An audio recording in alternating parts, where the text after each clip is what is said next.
Greetings, everybody. This is Kevin McNally. I'm coming to you from Sarasota, Florida.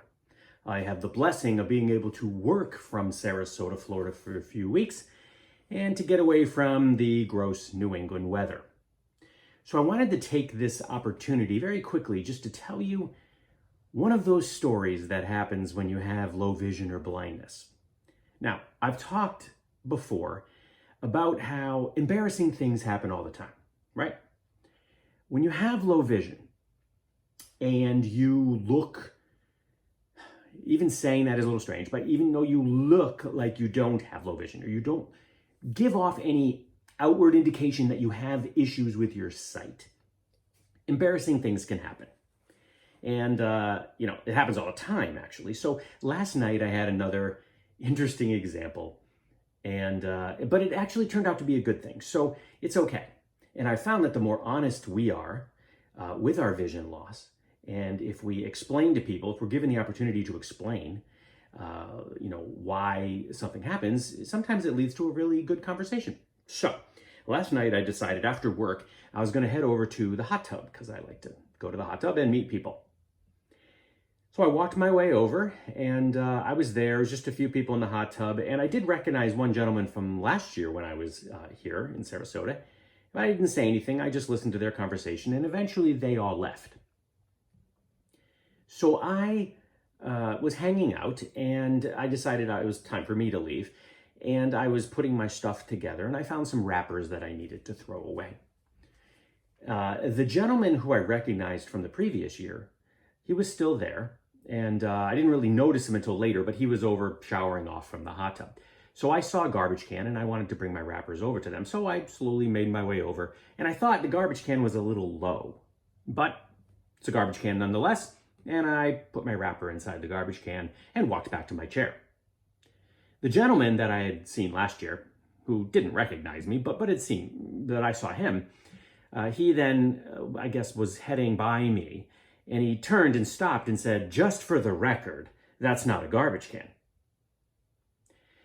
I said, "Just for the record, I have low vision and am legally blind, and sometimes I make mistakes and they're embarrassing, but thank you for pointing that out." And of course, immediately, he was like, oh, it's okay, and "Oh, no problem, you're good, mate." He was from Australia. "You're good, mate." And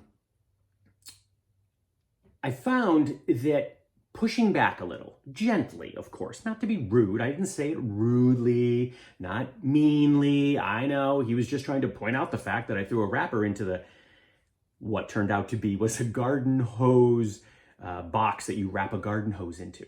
Looked like a garbage can to me. But it allowed me the opportunity to explain to him that, hey, when you're legally blind, you have these funny things that happen all the time. And it's compounded and made more difficult because people don't understand why someone that looks normal does these odd things. And it can come across, and this is what makes me, sad, is it can come across as though you're doing it on purpose. Like, look at that jerk throwing a wrapper into the garden hose box. Well, that jerk didn't know that it was a garden hose box. Now, I know he didn't know that I didn't know. So it was an opportunity to point it out. And I did point it out. And it actually led into a 10-minute conversation that was very interesting. He's an electrical engineer, and he's having actual eye issues now. So, but he's an electrical engineer, and we started talking about the retina, and he asked me about my eye disease, et cetera, and allowed me to explain how these things happen all the time. But boy, did the paradigm shift. As soon as you push back a little bit to the comment, instantly things change. So I guess the message is, let's keep educating those people when given the opportunity, politely, of course, to push back a little bit and teach people that this is what low vision looks like. And really all that means is it doesn't look like anything. It could be anything. It can look like anything. It doesn't look like what most people think it looks like. So that's my message from today. Push back a little, use the opportunity to explain to people the truth. Let's keep continuing to educate. Have a great day. Greetings from Sarasota again, and I will be back on video soon. Take care.